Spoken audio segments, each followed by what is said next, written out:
Konnichiwa guys, Asif here. आज मैं बताने वाला हूँ कि ब्लीच के टॉप 10 एस्पाडास। वैसे ब्लीच में उनको रैंकिंग तो दे रखी है, पर वो रैंक शायद आइजा ने नशे में दी थी, क्योंकि जो बंदा सेकंड रैंक को डिजर्व करता है वो कहीं और ही है, और जो फर्स्ट पर बैठा हुआ है वो ऐसी हरकतें कर रहा है।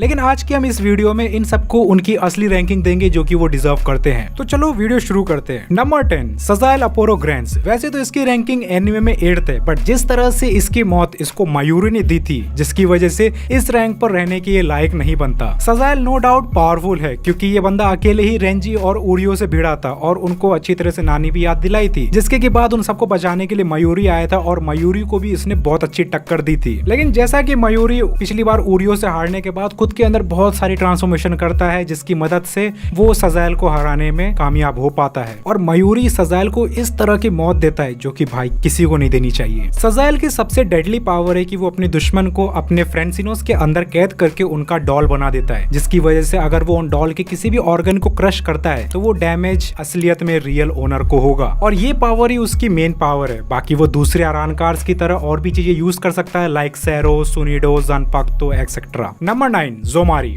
इस कैरेक्टर की ट्रू पावर हमें आरानकार आर्क में दिखी थी। वैसे सभी एस्पाडास की पावर हमें उसी आर्क में दिखी थी, लेकिन जोमारी की फाइट ब्याकुया से होती है, और हम सबको पता है कि ब्याकुया किस लेवल का पावर होल्ड करता है, जहां दोनों एक दूसरे के सामने खुद के सोनिडो और फ्लैश टैप का फ्लेक्स मार रहे थे। लेकिन जोमारी की स्पीड इस कदर तक ज्यादा होती है कि वो अपनी स्पीड की मदद से खुद के क्लोन्स तक बना लेता है, और एक बड़ी एबिलिटी इसकी ये है कि ये अपने दुश्मन को उनका खुद का दुश्मन बना सकता है। मतलब कि ये तुम्हारी बॉडी पर इस कदर तक कंट्रोल कर सकता है कि तुम्हारी बॉडी तुमसे गद्दारी कर लेगी, जो कि हमें ब्याकुया और इसकी फाइट में दिखता है, जब ब्याकुया को खुद के पैर का नस काटना पड़ा था ताकि उसका पैर खुद मूव ना कर सके, क्योंकि उस पर जोमारी ने कंट्रोल कर लिया था।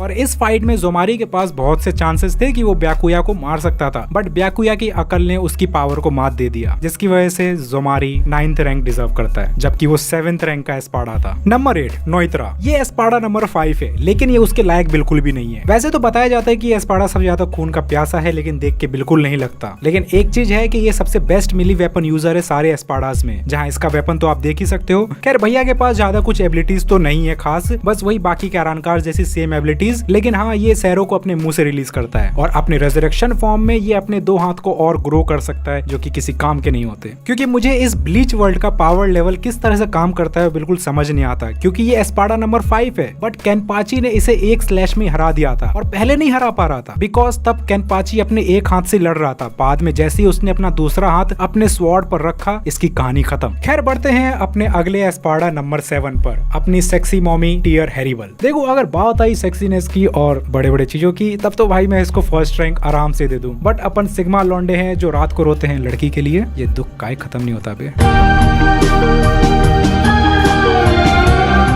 लेकिन पता नहीं आइजन ने इसे 3rd रैंक कैसे दे दिया, बिकॉज हैरिबल हित्सुगाया से हार गई थी, जबकि हित्सुगाया गोटे 13 के कैप्टन में से अभी बहुत अनएक्सपीरियंस कैप्टन है। लेकिन हाँ, हैरिबल अपने रेजुरेशन के बाद अपने वाटर पावर की मदद से उसने 2 वाइजर और हित्सुगाया को अच्छी टक्कर दी थी, लेकिन इसके बावजूद वो हित्सुगाया से इसलिए हार गई थी बिकॉज हित्सुगाया की स्पेशलिटी थी वाटर को कंट्रोल करके आइस में कन्वर्ट करना। अपने हैरिबल मॉमी की पावर बाकी के एस्पाडा जैसी है, जो वो लोग यूज कर सकते हैं वो भी ये यूज कर सकती है, लाइक सैरो, ग्रैंड रे सैरो, बाला, गारगांता, रेजुरेशन, नेगाशियन, हेइरो एक्सेट्रा। यहाँ तक कि आइजन के हारने के बाद हैरिबल ही थी एकलौती जिसने की रिकोमंडो की गद्दी संभाली थी, बट जोहाबाग की मदद से वो भी चला गया। Number 6, Nelliel tu Odelschwanck. I know last का नाम बड़ा कॉम्प्लिकेटेड है, इसीलिए शॉर्ट फॉर्म में नेल बोलेंगे। नेल की एंट्री अरानकार आर्क में एक बच्चे के रूप में हुई थी, जो कि इचिगो का पीछा नहीं छोड़ रही थी, बट जब इचिगो नोइत्रा से पिट रहा होता है तब हमें पता चलता है कि नेल असल में फॉर्मर 3rd रैंक एस्पाडा रह चुकी है, बट क्योंकि उसे फाइट वगैरह पसंद नहीं था और कुछ एक्सीडेंट के बाद वो अपनी याददाश्त खो देती है, जिसकी वजह से उसे एस्पाडास में से निकाल दिया जाता है। वैसे नेल इतनी पावरफुल है कि वो फॉर्मर 3rd रैंक एस्पाडा रह चुकी है, और इसीलिए उसने नाइत्रो को बहुत बुरी तरह से हराया था। नेल का बेस्ट अटैक है सैरो डोबले, जिसमें कि वो अगले के सैरो या किसी भी अटैक को एब्जॉर्ब करके उसमें खुद के सैरो को ऐड करके फिर से ब्लास्ट करती है, जिससे कि वो अटैक इतना पावरफुल और डबल हो जाता है जिससे बचना बहुत मुश्किल होता है। और यहाँ तक कि अपने नेल की स्पिरिचुअल प्रेशर इस कदर तक बढ़ जाती है कभी कभी कि वो उल्क्यूरा के स्पिरिचुअल प्रेशर को सरपास कर देती है। बाकी अभी इसके बारे में और कुछ हमें नहीं बताया गया है इसके पावर्स के बारे में। अब बढ़ते हैं नंबर 5 की तरफ, सबका फेवरेट एस्पाडा एस्पाडा ग्रिमजो येगरजैक। ग्रिमजो इचिगो का सबसे खतरनाक राइवल रह चुका है और अभी भी वो है, और आई थिंक ग्रिमजो ही एक ऐसा एस्पाडा है जो कि बैडास, कूल, रूथलेस, वायलेंट के साथ साथ ग्रिमजो अपने उसूलों का बहुत पक्का है बाकी के एस्पाडास से, और इसी सम्मान की वजह से उसने ओरिहिमे को कहा था कि इचिगो के जख्मों को हील करो ताकि वो उससे प्रॉपर फाइट कर सके,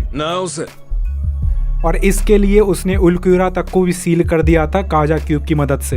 ग्रिमजो जब अपने फाइनल वर्जन को रिलीज करता है तब उसकी स्पीड और पावर इस गुना तक बढ़ जाती है कि बहुत लोगों का ये कहना है कि ग्रिमजो और इचिगो की लास्ट फाइट में ग्रिमजो ने जानबूझकर इचिगो को जीतने दिया था। अगर ग्रिमजो चाहता तो वो आसानी से इचिगो के अटैक को डॉज कर सकता था। खैर ये सिर्फ फैंस लोग का मानना है, अभी तक कुछ कंफर्म नहीं है। बाकी कोड 2 में तो हमें ग्रिमजो की ट्रू पावर के बारे में पता चल ही जाएगा। Number 4 Baraggan the king. वैसे तो ये आइजन से पहले रिकुमुंडो का रियल किंग था, बट आइजन ने इसे पीट पाट के खुद के सेना में भर्ती कर लिया था, और इसी सदमा की वजह से बरागन अभी तक खुद को किंग बोलता है और मानता भी है। वैसे ये लिस्ट में 4th रैंक पर इसीलिए है क्योंकि इसकी बिजारे पावर बाकी के नॉर्मल अरानकार से बहुत अलग है। बरागन की पावर सबसे यूनिक है, जहां ये अपने टच से ही किसी भी चीज को सेकंडों में बूढ़ा कर सकता है और उसकी एज को बहुत स्पीड से बढ़ा सकता है। और हद तो तब हो जाती है जब बरागन अपने फाइनल फॉर्म में जाता है, तब उसके ऑरा के टच में आने से ही तुम्हारी एज इस कदर तक स्पीड से बढ़ेगी कि तुम तुरंत गायब हो जाओगे राख बन के, जिसकी वजह से उसने सोईफोंग के हाथ को भी बूढ़ा कर दिया था। वो तो वाइजर्ड हाची की चालाकी थी कि उसने अपने कीड़ो पावर की मदद से बरागन को हराने में कामयाब रहा। लेकिन अगर आपको इसकी पावर की कमजोरी पता चल जाए तो इसको हराना उतना भी कुछ मुश्किल नहीं है, आसानी से हराया जा सकता है। वैसे आइजन ने इसको 2nd रैंक दे रखी है, लेकिन मेरे ख्याल से ये 4th रैंक डिजर्व करता है। नंबर 3 अनदर सबका फेवरेट और इचिगो का सबसे बड़ा कंपेटिटर उल्क्यूरा साइफर। ये कैरेक्टर कितना बैडास, डेडली और रूथलेस है मुझे बताने की जरूरत नहीं है। वो तो ग्रिमजो ने इसे सील कर दिया था, वरना ये ओरिहिमे और इचिगो को कब का निपटा देता, और ऐसा उसने किया भी था। वो तो बस इचिगो अपना मेन कैरेक्टर है इसीलिए बच गया और अपने वास्तव लॉर्ड फॉर्म की वजह से उल्क्यूरा को हरा दिया। बाकी अगर आपको इचिगो के सारे फॉर्म के बारे में जानना है तो मैंने डेडिकेटेड 2 वीडियोस बना रखी हैं 2 पार्ट में, तो उन वीडियो को देखना, लिंक आपको आई बटन और डिस्क्रिप्शन में मिल जाएगा, तो हाँ देखना जरूर, लेकिन इस वीडियो के बाद। आइजन की रैंकिंग असल में उनके पावर्स को डिटरमाइन नहीं करती है। वो अगर खुद के रिलीज को पहले पा लेते हैं तो उस हिसाब से उनको रैंकिंग दिया जाता है, इसीलिए आइजन ने इसे 4th रैंक दे रखी थी। लेकिन आइजन को ये पता नहीं था कि अपने उल्क्यूरा के पास एक 2nd रिलीज भी है। अब पता नहीं उल्क्यूरा ने बताया नहीं, और अगर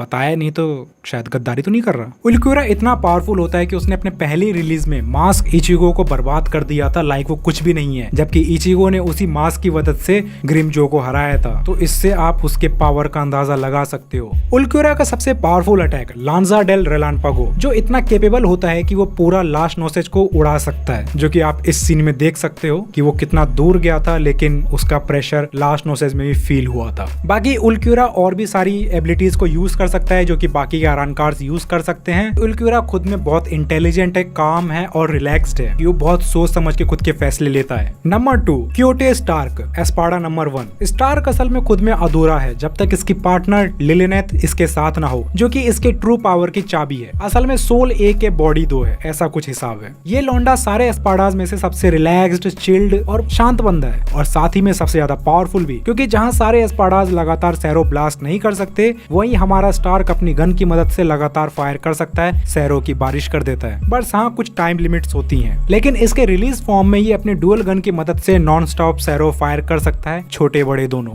मतलब लौंडा इतना पावरफुल है कि उसने 2 कैप्टन ओकीटाके और क्योराकू के साथ ही में 2 वाइजर्ड को अकेले ही संभाला था। वैसे आई थिंक कि एनीमे में स्टार्क का ट्रू पोटेंशियल हम सबको अभी तक देखने को नहीं मिला है, और ना कभी स्टार्क ने दिखाया है, क्योंकि उसने रेजुरेशन फॉर्म भी तब रिलीज किया था जब उसे क्योराकू का बांकाई देखना था, जिससे कि ऐसा लगता है कि कभी भी उसने अपने ट्रू पोटेंशियल को दिखाया ही नहीं, क्योंकि वो हमेशा खुद में खोया रहता था। खैर अब बात करते हैं अपने नंबर 1 एस्पाडा पर, आइजन सोसुके। योकोसो वाताशी नो सोउल सोसाइटी हे।